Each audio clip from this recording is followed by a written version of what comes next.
Bonjour. Je me pose des questions sur quel sujet je vais faire. Et en fait, en regardant les commentaires, j'ai tout de suite mes sujets puisque il y a quelqu'un à chaque fois, il me donne des sous-entendus. Alors je me dis, tiens, je vais faire une vidéo sur tel sous-entendu, puis comme ça peut aider les gens à mieux comprendre la Bible. Donc vous aussi, si vous avez une question, un sujet particulier, posez-la en commentaire. Ça me donnera des idées de vidéos à faire. Et c'est parti. Donc là, cette personne m'avait mis en commentaire le verset que je vais dire. C'est Jean 10.30, où Jésus dit « Moi et le Père, nous sommes un ». Donc, voilà. Pour lui, c'est bon. Jésus et le Père, ils sont un, c'est-à-dire ils sont un Dieu, et donc forcément, pour être un avec le Père, en un Dieu, forcément Jésus est Dieu, pour être un Dieu avec lui, un truc comme ça. Et donc il dit voilà, une preuve pour la Trinité, moi et le Père, nous sommes un. Alors ça peut être aussi une preuve pour les autres hérétiques qui disent que Jésus est le Père. Comme ça, moi et le Père, nous sommes un, sous-entendu, je suis le Père. Et en fait, c'est faux. C'est une expression de l'époque pour dire, moi et le Père, nous sommes unis.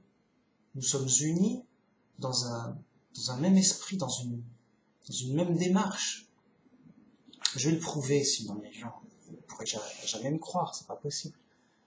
Donc bien sûr, je vais le prouver en citant Jean 17.11, où c'est écrit « Je ne suis plus dans le monde, et ils sont dans le monde, et je vais à toi. Père Saint, garde-les en ton nom, ceux que tu m'as donnés, afin qu'ils soient un comme nous. » D'ailleurs, c'est le titre de la vidéo. Qu'est-ce que ça veut dire « afin qu'ils soient un comme nous » ? Afin que les chrétiens soient unis, de même que Jésus est uni à son Père, dans une même communion d'esprit. Est-ce que ça veut dire que nous, les chrétiens, nous sommes une seule personne? Non. Ça voulait dire ce que ça voulait dire. Afin qu'ils soient un comme nous, afin qu'ils soient unis. Garde-les en ton nom. C'est-à-dire, garde-les dans la foi de ton nom, dans la foi de Jéhovah. Garde-les dans cette foi du vrai Dieu, du seul vrai Dieu. Et donc, on est unis dans la foi, grâce à Jéhovah, qui nous garde en son nom, afin qu'on soit unis. De même que Jésus est uni au Père. Et donc, c'est une expression pour dire en union. Et il y a cette expression est encore reprise plus loin, et là, il ne peut pas y avoir de doute. Quand je lis en Jean 17.22, « Je leur ai donné la gloire que tu m'as donnée, afin qu'ils soient un comme nous sommes un, moi en eux et toi en moi, afin qu'ils soient parfaitement un, et que le monde connaisse que tu m'as envoyé, et que tu les as aimés, et que tu m'as aimé. » Donc, afin qu'ils soient un, comme nous sommes un. Donc, afin qu'ils soient unis. Nous, les chrétiens, nous sommes unis par la même foi. Et comment ils expliquent que nous sommes un? C'est parce que Jésus est en nous et Dieu est en Jésus. Et c'est de cette façon qu'on est parfaitement un. C'est-à-dire vraiment chrétien, uni grâce au Christ, et le Christ est uni à Dieu.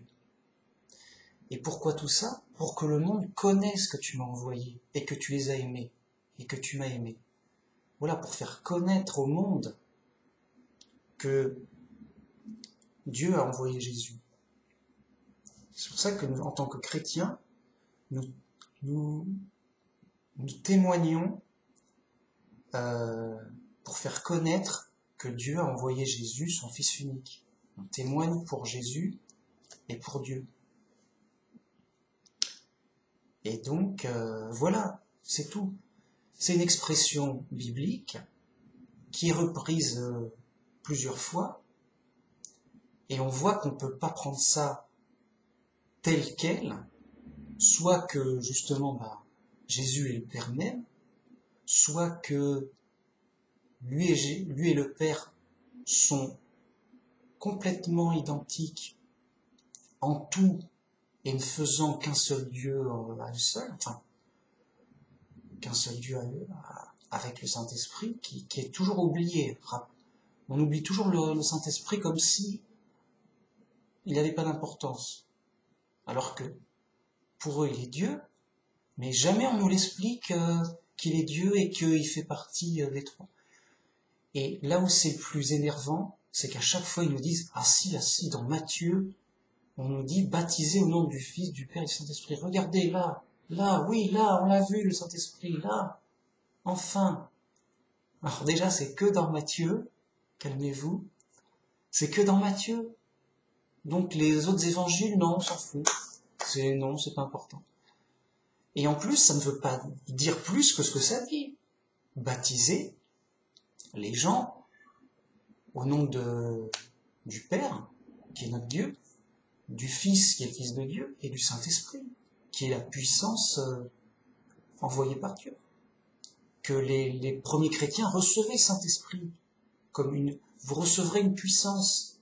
Et donc, ils recevaient le Saint-Esprit, et c'est un baptême de l'Esprit Saint aussi. Ils le transmettaient le Saint-Esprit par imposition des mains. Bon, maintenant, il ne faut pas inventer des choses qui ne sont pas dites ou expliquées.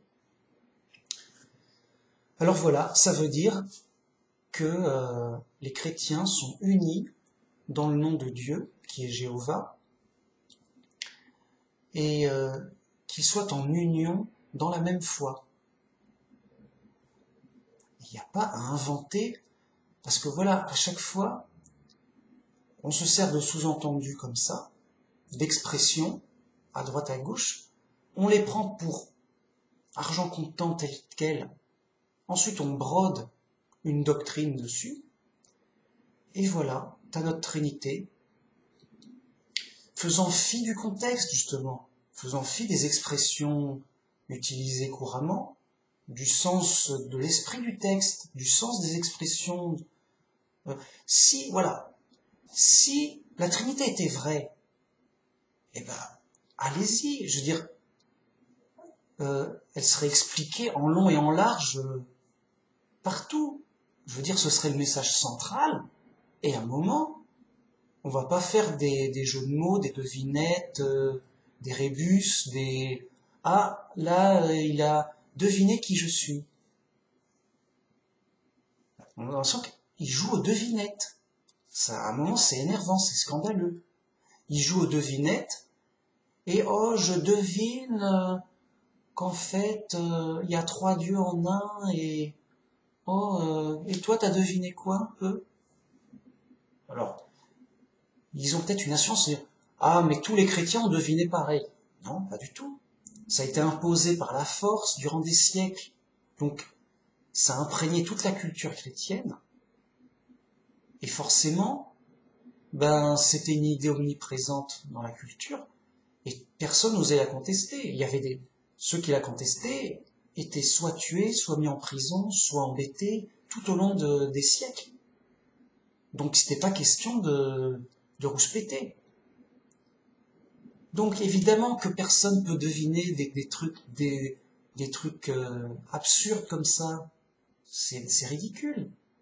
Ça ne vient que d'une doctrine philosophique et avec influence païenne, où il leur fallait absolument 3 dieux, 3 en un mélange de monothéisme et de polythéisme pour l'époque, pour l'Empire romain, ça faisait vendeur. Emballer, c'est peser. C'est vendu. Doctrine officielle de l'Empire romain. Allez. Et ceux qui sont pas d'accord, on les chasse, on les tue. Comme ça, c'est réglé. Donc, à un moment, il faut arrêter de jouer aux devinettes. Il faut prendre la Bible au sérieux.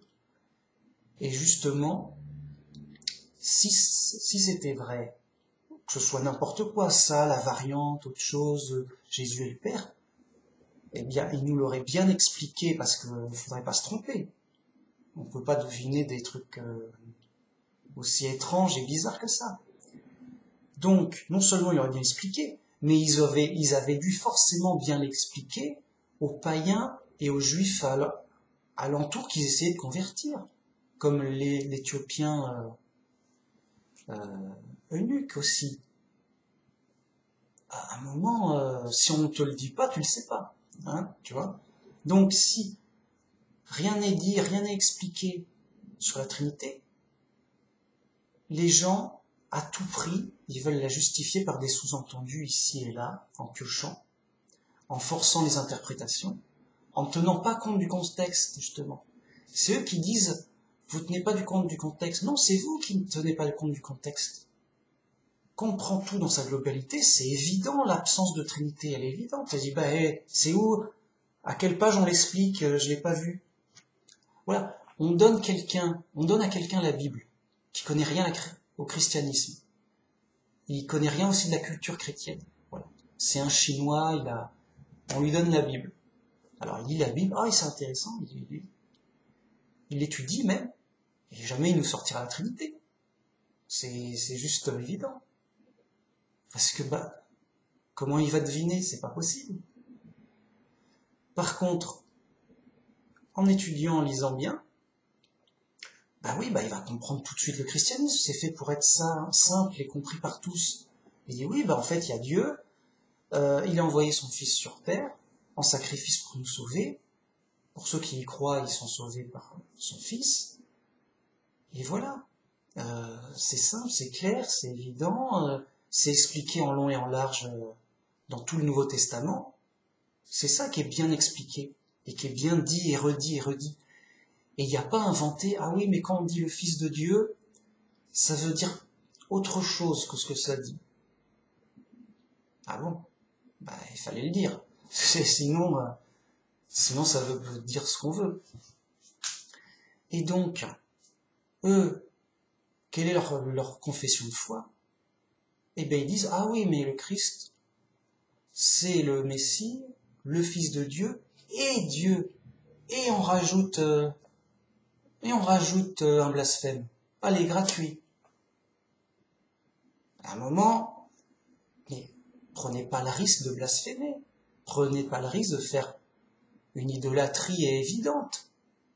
Restez prudent. Si on vous le dit pas clairement, solidement, on n'a pas le droit d'inventer un tel est Dieu, Pierre est Dieu, Paul est Dieu, Jacques est Dieu, Jean est Dieu, comme ça. À un moment, non, c'est dangereux, fais pas, c'est grave, faut pas faire ça, t'as pas le droit. Fais très attention. Là, on est dans de l'idolâtrie, on est dans du blasphème. Non, restez prudent, restez simple. La vérité est révélée aux pauvres en esprit, aux simples. Restez simple. Dites les choses comme elles sont présentées, et elles le sont très clairement. Jésus est le Fils de Dieu, point, donc c'est son Fils, c'est pas un titre. C'est donc bien son Fils, sa créature. Si c'était Dieu, ce serait pas son Fils, ou alors ce serait son Fils en termes de titre. C'est-à-dire que Dieu, il serait trois, et il y en a trois pareils, et il aurait distribué les rôles. Bon, toi tu seras le Père, toi tu seras le Fils, toi tu seras le Saint-Esprit. On est pareil, mais bon, pour s'organiser, on a des rôles. Et puisque c'est toi le Fils, tu fais ton Fils, quoi. Oh là là, dur. Mais en quoi il est le Fils, si ce n'est un titre qu'on lui donne comme ça? À un moment, il y a un problème de sens dans le mot. Donc, vraiment, les trinitaires ne disent pas que Jésus est le Fils de Dieu. Les trinitaires disent Jésus est Dieu le Fils. C'est-à-dire une partie de Dieu, enfin, une partie de Dieu dans le sens, parce qu'il y a un truc très compliqué, ils vont très à cheval dans leur délire, du Dieu trois en un. C'est-à-dire Jésus est un des trois dieux du Dieu trois en un. Enfin, bon, ok, je veux dire. Donc voilà, il fallait le faire. Je vais faire sûrement plein de sous-entendus à la chaîne, suivant mon inspiration. Donc là, c'était justement pour répondre, moi et le Père, nous sommes un. Et si vous remarquez, à chaque fois, j'aurais pu mettre ça comme titre de vidéo. Non, non, non. Ça ferait de la pub au malentendu, justement. Ça fait, oh, j'ai vu une vidéo, moi et le Père, nous sommes un, oui, ok, la Trinité est vraie et tout. Non, non, non. Moi, mes titres de vidéo, c'est la réponse au sous-entendu.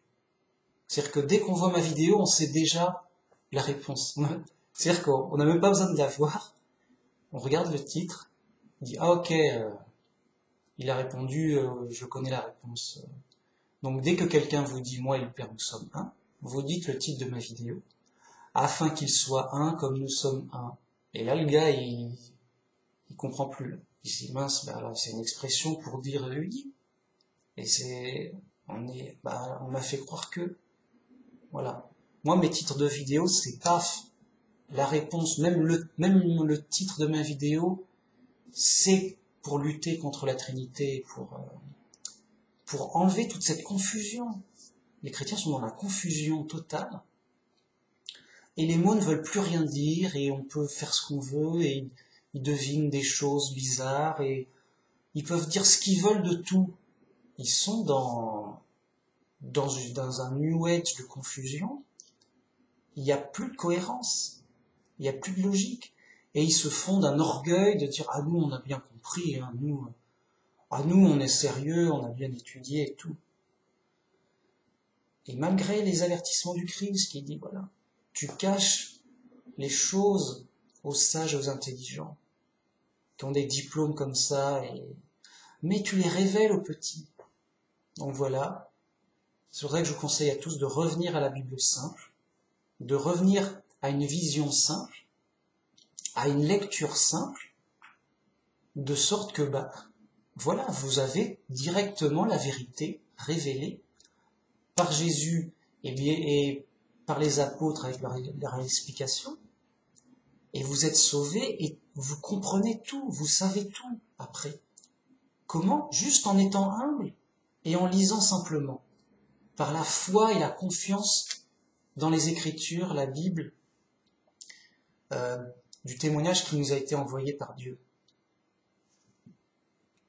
Voilà, donc à demain pour sans doute une autre vidéo, pour un autre sujet ou un sous-entendu à démonter. C'est pas ce qui manque en tout cas. Merci, au revoir.